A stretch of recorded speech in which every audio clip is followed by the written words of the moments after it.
ಜನಪ್ರತಿನಿಧಿಗಳು ಅಂತ ಯಾಕೆ ಕರೀತಾರೆ ಅಂತಂದ್ರೆ ಜನರ ಸೇವಕರು ಅಂತ ಕರೆಯೋದಕ್ಕೆ.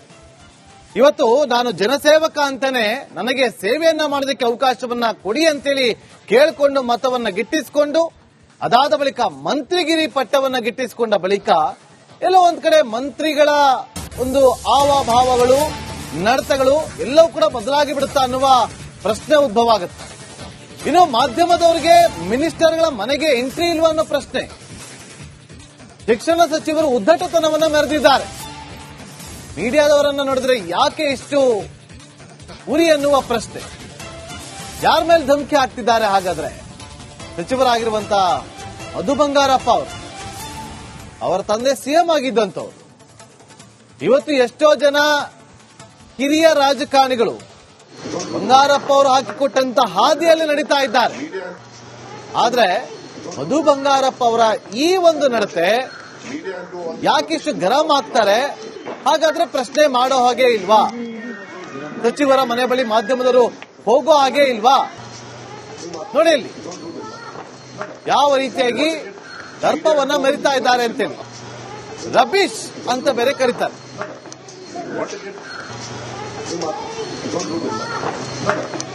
What is it? Media and do all this rubbish in my house? Not enough.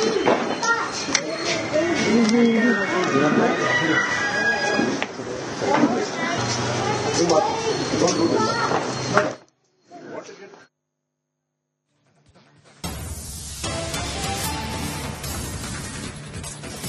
ಶಾಲಾ ಮಕ್ಕಳ ವಯೋಮಿತಿ ಬಗ್ಗೆ ಪೋಷಕರಿಗೆ ಗೊಂದಲ ಸೃಷ್ಟಿಯಾಗಿತ್ತು. ಪೋಷಕರು ಸಚಿವರ ಮನೆ ಬಳಿ ಪ್ರಶ್ನೆ ಮಾಡೋದಕ್ಕೆ ಅಂತ ಹೋದಾಗ ಬರುವಂತಿಲ್ವಾ ಅನ್ನೋ ಪ್ರಶ್ನೆ. ಪೋಷಕರ ಎದುರೆ ಶಿಕ್ಷಣ ಸಚಿವರ ದರ್ಪವನ್ನು ನೋಡಿ. ಮಾಧ್ಯಮಗಳ ಜೊತೆ ಬಂದ್ರೆ ರಬೀಶ್ ಅಂತ ಬೇರೆ ಡೈಲಾಗ್ ಹೊಡಿತಾರೆ. ರಾಜ್ಯ ಶಿಕ್ಷಣ ಸಚಿವರಾಗಿರುವ ಮಧು ಬಂಗಾರಪ್ಪನವರೇ, ಇದು ನಿಮ್ಮನ್ನ ನೀವೇ ಪ್ರಶ್ನೆ ಮಾಡ್ಕೊಳ್ಳಿ. ನೀವು ಹೋಗಿ ಅಲ್ಲಿ ಶಿಕ್ಷಣ ಸಚಿವರಾಗಿಲ್ಲ, ಜನ ನಿಮ್ಮನ್ನ ಗೆಲ್ಸಿದ್ದಕ್ಕೆ ಹೋಗಿ ಅಲ್ಲಿ ಕೂತಿರೋದು ಆ ಸೀಟಲ್ಲಿ. ಅಂತ ಜನರನ್ನ ನೀವು ಈ ರೀತಿಯಾಗಿ ಅವಮಾನ ಮಾಡೋದ? ಮನೆ ಹತ್ರ ಬಂದ್ರೆ, ಮಾಧ್ಯಮದವ್ರ ಜೊತೆ ಬಂದ್ರೆ, ನಿಮ್ಮ ಪ್ರಚಾರಕ್ಕೆ ನಿಮ್ಮ ಸುದ್ದಿಗೋಷ್ಠಿಗೆ ಮಾತ್ರ ಮಾಧ್ಯಮದವರು ಇರೋದಲ್ಲ, ಪೋಷಕರ ಕಷ್ಟವನ್ನ ಕೂಡ ಆಲಿಸೋದಕ್ಕೆ ಅವ್ರಿಗೊಂದು ಆತಂಕ ಇದೆ. ಏನ್ ಮಾಡ್ಬೇಕು ಅಂತೇಳಿ ಕರೆದು ಮಾತಾಡ್ಬೇಕು ಅನ್ನೋ ಒಂದು ಸೌಜನ್ಯ ಕೂಡ ಇಲ್ಲ ಅಂತಂದ್ರೆ ಏನ್ ಹೇಳೋಣ? ಮೀಡಿಯಾ ಅಂಡ್ ಆಲ್ ರಬೀಶ್, ನಿಮ್ಮ ಮನೆಗೆ ಮೀಡಿಯಾದವರಿಗೆ ಎಂಟ್ರಿ ಇಲ್ವಾ? ನಿಮ್ಮನ್ನ ಆ ಸ್ಥಾನದಲ್ಲಿ ಕೂರಿಸೋದಕ್ಕೆ ಕಾರಣಕರ್ತರು ಯಾರು ಅಂತೇಳಿ ಸ್ವಲ್ಪ ಯೋಚನೆ ಮಾಡಿ. ಜನ ನಿಮ್ಗೆ ಓಟ್ ಹಾಕಿಲ್ಲ ಅಂದ್ರೆ ನೀವು ಶಾಸಕರಾಗ್ತಾ ಇರ್ಲಿಲ್ಲ, ಶಾಸಕರಾಗಿಲ್ಲ ಅಂದಿದ್ರೆ ನೀವು ಮಂತ್ರಿ ಆಗಕ್ ಆಗ್ತಾ ಇರ್ಲಿಲ್ಲ.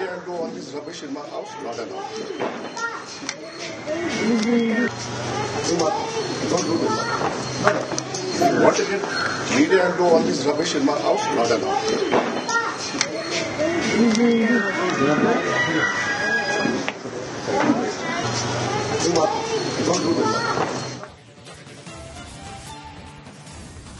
ನೋಡಿ, ಶಿಕ್ಷಣ ಸಚಿವರ ಮನೆ ಬಳಿ ಹೋದಾಗ ಒಬ್ರು ವೆಲ್ ಎಜುಕೇಟೆಡ್ ಆಗಿರುವಂತಹ ಮಧು ಬಂಗಾರಪ್ಪ ಅವರು ಪೋಷಕರು ಬಂದಿದ್ದಾರೆ, ಹೌದಾ ನಾವು ಮಾತಾಡೋಣ, ಚರ್ಚೆ ಮಾಡೋಣ ಅಂತ ಹೇಳಿ ಕಳಿಸಬಹುದು. ಆದ್ರೆ ಅಸಂಬದ್ಧ ಮಾತಿನಿಂದ ಈಗ ಅವರೇ ಎಚ್ಚೆತ್ಕೊಂಡಿದ್ದಾರೆ. ರಬೀಶ್ ಅಂದಿದ್ದು ಮೀಡಿಯಾದವ್ರಿಗೆ ಅಲ್ವಂತೆ, ಪೋಷಕರಿಗಂತ. ಪೋಷಕರಿಗೆ ನಿಮಗೆ ಓಟ್ ಹಾಕಿದ ತಪ್ಪಿಗೆ, ನಿಮ್ಮನ್ನ ಮಂತ್ರಿ ಮಾಡಿದ ತಪ್ಪಿಗೆ ಈಗ ಸಮಜಾಯಿಸಿ ಪೋಷಕರಿಗೆ ಅಂದಿದ್ದಂತೆ. ನೋಡಿ ಮಾತಾಡ್ತಾರವ್ರು. ಆಮೇಲೆ 1ನೇ ತರಗತಿ ಪ್ರವೇಶಾತಿಗೆ ವಯೋಮಿತಿಯಲ್ಲಿ ಗೊಂದಲಗಳು ಏರ್ಪಟ್ಟಿತ್ತು. ಈ ಬಗ್ಗೆ ಪೋಷಕರು ನನ್ನ ಬಳಿ ಸಾಕಷ್ಟು ಬಾರಿ ಬಂದಿದ್ದಾರೆ. ಈ ಕಾನೂನು 3 ವರ್ಷಗಳ ಹಿಂದೆ ಆಗಿರೋದು. ಈಗ ಕಾನೂನಲ್ಲಿ ಏನು ಮಾಡೋದಕ್ಕೆ, ಬದಲಾವಣೆ ಮಾಡೋದಕ್ಕೆ ಸಾಧ್ಯ ಇಲ್ಲ. ಅದನ್ನು ನೋಡಿಕೊಂಡು ಮುಂದಿನ ಕ್ರಮ ಮಾಡಬೇಕು ಅಂತೇಳಿ ಉತ್ತರವನ್ನ ಕೊಡ್ತಾರೆ. ನಾನು ಅಧಿಕಾರಿಗಳಿಗೂ ಈ ಸಮಸ್ಯೆ ಬಗ್ಗೆ ಹೇಳಿದ್ದೀನಿ ಅಂತ ಏನ್ ಮಾತಾಡಿದ್ರು ಕೇಳಿಬೇಕಾ? ಈಗ ನನಗೆ ನಮ್ಗೇನು ನೀವು ಕರೆದಾಗ ಮಾತ್ರ ಬರಬೇಕು ಅಂತ ಸರ್ ಮೀಡಿಯಾ, ಅಥವಾ ಮೀಡಿಯಾ ಕಂಡ್ರೆ ಯಾಕೆ ಹಂಗಲ್ಲ. ಅವ್ರ ವಿಚಾರಕ್ಕೆ ನಿಮಗೆ ಈಗ ನಾನು ಕರೆದು ಮಾತಾಡ್ತಾ ಇಲ್ಲ. ನೀವು ಸುಮ್ಮನೆ ಇಲ್ಲದೆ ವರ್ಡ್ ಎಲ್ಲ ಬಳಕೆ ಮಾಡಿ ಯಾರಿಗೆ ರಬೀಶ್ ಯಾರಿಗೆ ನಿಮಗೆ ಮೀಡಿಯಾದವ್ರು ಕರ್ಕೊಂಡ್ಬಂದು ಅವ್ರಿಗೆ ಹೇಳಿದೆ ಅವ್ರಿಗೆ ಯಾಕೆ ಹೇಳಿದೆ ಅಂದ್ರೆ ಅವ್ರ ಪರವಾಗಿ ನಿಂತ್ಕೊಳ್ಬೇಕಾದ್ರೆ ನಾನು ಕಾನೂನು ಮಾಡ್ಬೇಕಲ್ವಾ. ನೀವು ಅದನ್ನ ಸುಮ್ಮನೆ ಇಲ್ಲದಲ್ಲ ನೋಡಿ ನೋಡಿ ನೋಡಿ I am not going to react to this. ನಾನು ಅವ್ರಿಗೆ ಹೇಳಿರೋದನ್ನ ನಿಮಗಲ್ಲ, ಸೊ ಸುಮ್ಮನೆ ಬಿಟ್ಬಿಡಿ. ಮೀಡಿಯಾ ಅಂತ ಬಳಕೆ ಮಾಡಿದ್ರೆ ನೀವಿಲ್ಲ ನಮ್ಮನೆ ಒಳಗೆ ಬಂದ್ಬಿಟ್ಟು ಒಂದ್ ನಿಮಿಷ ನಿಮಗಲ್ಲ ಶಿಕ್ಷಣ ಸಚಿವರಾದ ನಿಮಿಷ ನೀವು ನೋಡಿ ನೋಡಿ if you want I can stop. ನಾನು ಮಕ್ಕಳ ಹಿತದೃಷ್ಟಿಯಿಂದ ಕೆಲವು ತೀರ್ಮಾನ ತಗೊಳ್ಬೇಕಲ್ಲ. ಒಂದ್ ನಿಮಿಷ ಬಿಟ್ಬಿಡಿ ಅದನ್ನ. ನೀವು ಕುತ್ಕೊಂಡು ಇದನ್ನ ಮೇನ್ ಮಾಡೋದಾದ್ರೆ ನಿಮಗೆ ಮುಂಚೆಯಿಂದ ನಾನೇನು ಮಾಡಕ್ಕಾಗಲ್ಲ. ನಾನು ಒಂದ್ ನಿಮಿಷ ಮಾಡ್ತಿಲ್ಲ ಅದನ್ನ. ಒಂದ್ ನಿಮಿಷ ಅವರೇ ಒಪ್ಕೊಂಡಿದ್ದಾರೆ. ನಾವು ಹೌದು ಫೋನ್ ಮಾಡಿದ್ವಿ ಅಂತ ಬಿಡಿ. ಈಗ ನಾನು ಅದು ಕೂತ್ಕೊಂಡಿದ್ದೀನಿ ಕಾಲ್ ಮಾಡಬಹುದು. ಬಟ್ ಒಂದ್ ನಿಮಿಷ ನೀವು ಸುಮ್ಮನೆ ಅನ್ನೆಸೆಸರಿಯಾಗಿ ನೀವು ಇದನ್ನೇ ತಗೊಳ್ತಾ ಇದ್ದೀರಾ. ಇದನ್ನ ಮೀಡಿಯಾಕ್ಕೆ ಹಾಕ್ತೀರಾ, ಹಾಕೊಳ್ಳಿ, ನನಗೇನಿಲ್ಲ, ನಿಮಗೆ ಆ ಲಿಬರ್ಟಿ ಇದೆ. But I know my duties. I have to be very careful childrens ವಿಚಾರದಲ್ಲಿ. ಅಷ್ಟೊಂದು ನೆನ್ಪಿಟ್ಕೊಳ್ಳಿ. ಆಮೇಲೆ ನಿಮ್ದು ಜವಾಬ್ದಾರಿ ಇದೆ. ಮತ್ತಷ್ಟು ಮಾಹಿತಿಯನ್ನು ಕೊಡೋದಕ್ಕೆ ನಮ್ಮ ಪೊಲಿಟಿಕಲ್ ರಿಪೋರ್ಟರ್ ಬಸವರಾಜ್ ಈಗ ನೇರ ಸಂಪರ್ಕದಲ್ಲಿ ಜಾಯ್ನ್ ಆಗಿದ್ದಾರೆ. ಬಸವರಾಜ್, ನೋಡಿ, ಇಲ್ಲಿ ರಬ್ಬೀಶ್ ಅನ್ನೋ ಪದವನ್ನ ಬಳಕೆ ಮಾಡಿದ್ದು ಮಾಧ್ಯಮದವ್ರಿಗೋ ಪೋಷಕರಿಗೋ ಓಕೆ, ಆದ್ರೆ ಸಚಿವರಾಗಿರುವಂತವ್ರು ಸ್ವಲ್ಪ ಏನ್ ಮಾತಾಡ್ತಾ ಇದ್ದೀವಿ ಅನ್ನೋ ಒಂದು ಅರಿವಾದ್ರೂ ಇರ್ಬೇಕಲ್ವಾ.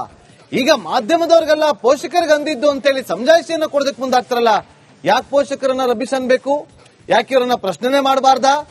ಅದೇ ಶಿಕ್ಷಣ ಇಲಾಖೆ ಸಚಿವರಾಗಿರುವಂತವರು ಪೋಷಕರಿಗೆ ಗೊಂದಲ ಇದೆ, ಅದನ್ನ ಬಗೆಹರಿಸುವಂತ ಕೆಲಸವನ್ನ ಮಾಡಬೇಕು. ಅದು ಬಿಟ್ಟು ರಬೀಶ್ ಅನ್ನೋದು ಎಷ್ಟರ ಮಟ್ಟಿಗೆ ಸರಿ ಬಸವರಾಜ್?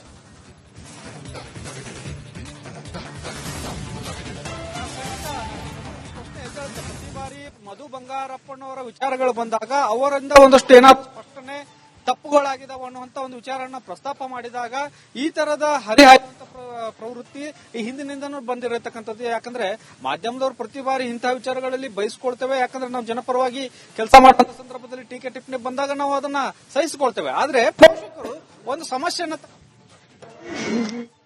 ಮನವಿ ಮಾಡಿದ್ದಾರೆ ಅಂತ ಅವರೇ ಹೇಳ್ತಾ ಇದ್ದಾರೆ. ಸಾಕಷ್ಟು ಬಾರಿ ಮನವಿ ಮಾಡಿದ್ದಾರೆ ಅಂದಾಗ ಅದು ಸಮಸ್ಯೆ ಇದೆ, ಅದನ್ನ ಪರಿಹಾರ ಮಾಡ್ಬೇಕನ್ನುವಂಥದ್ದು ಶಿಕ್ಷಣ ಸಚಿವರು ಇದನ್ನ ಗಮನಿಸಬೇಕಾಗಿತ್ತಲ್ವಾ. ಯಾಕಂದ್ರೆ ಕಳೆದ 3 ವರ್ಷದಿಂದ ಆಗಿತ್ತು, ಆಗ ಬಿಜೆಪಿ ಸರ್ಕಾರ ಇತ್ತು, ಒಪ್ಕೊಳ್ಳೋಣ. ಈಗ ಅದಕ್ಕೆ ತಿದ್ದುಪಡಿ ಮಾಡಬೇಕಾದಂತ ಅನಿವಾರ್ಯತೆ ಬಂದಿದೆ, ಅದನ್ನ ಸರಿ ಮಾಡಬೇಕಾದಂತ ಅನಿವಾರ್ಯತೆ ಬಂದಿದೆ ಅಂದಾಗ ಅದನ್ನ ಸರಿ ಮಾಡಬೇಕಾದಂತ ಜಾಗದಲ್ಲಿ ಕೂತಿರೋದು ಇದೆ ಮಧು ಬಂಗಾರಪ್ಪನವರು. ಈಗಾಗಲೇ ಏನು 6 ವರ್ಷಕ್ಕೆ 1 ತಿಂಗಳು ಕಡಿಮೆ ಇದ್ರು ಕೂಡ ಶಾಲೆಗೆ ಸೇರಿಸ್ಕೊಳ್ಳಲ್ಲ 1ನೇ ತರಗತಿಗೆ. ಹಾಗಂತ ಅವರು 1 ವರ್ಷವನ್ನ ಮಕ್ಕಳ 1 ವರ್ಷವನ್ನ ಅವರು ಮಾಡ್ಕೋಬೇಕಾಗುತ್ತೆ. ಹಾಗಾಗಿ ಆ 1 ವರ್ಷದ ಬದಲು ಜನಪ್ರತಿನಿಧಿಗಳು ಅಂತ ಯಾಕೆ ಕರೀತಾರೆ ಅಂತಂದ್ರೆ ಜನರ ಸೇವಕರು ಅಂತ ಕರೆಯೋದಕ್ಕೆ. ಇವತ್ತು ನಾನು ಜನಸೇವಕ ಅಂತಾನೆ ನನಗೆ ಸೇವೆಯನ್ನ ಮಾಡೋದಕ್ಕೆ ಅವಕಾಶವನ್ನ ಕೊಡಿ ಅಂತೇಳಿ ಕೇಳಿಕೊಂಡು ಮತವನ್ನ ಗಿಟ್ಟಿಸಿಕೊಂಡು ಅದಾದ ಬಳಿಕ ಮಂತ್ರಿಗಿರಿ ಪಟ್ಟವನ್ನ ಗಿಟ್ಟಿಸಿಕೊಂಡ ಬಳಿಕ ಎಲ್ಲೋ ಒಂದ್ ಕಡೆ ಮಂತ್ರಿಗಳ ಒಂದು ಹಾವಭಾವಗಳು ನಡತೆಗಳು ಎಲ್ಲವೂ ಕೂಡ ಬದಲಾಗಿ ಬಿಡುತ್ತಾ ಅನ್ನುವ ಪ್ರಶ್ನೆ ಉದ್ಭವ ಆಗುತ್ತೆ. ಇನ್ನು ಮಾಧ್ಯಮದವರಿಗೆ ಮಿನಿಸ್ಟರ್ಗಳ ಮನೆಗೆ ಎಂಟ್ರಿ ಇಲ್ವಾ ಅನ್ನೋ ಪ್ರಶ್ನೆ.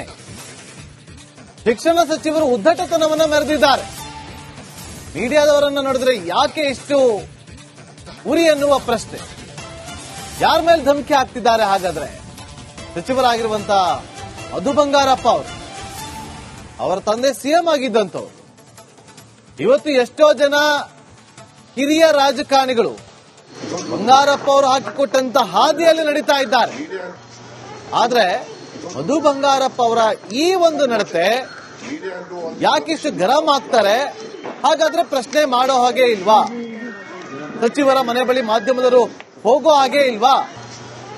ನೋಡಿ ಇಲ್ಲಿ ಯಾವ ರೀತಿಯಾಗಿ ದರ್ಪವನ್ನ ಮೆರಿತಾ ಇದ್ದಾರೆ ಅಂತೇಳಿ. ರಬೀಶ್ ಅಂತ ಬೇರೆ ಕರೀತಾರೆ.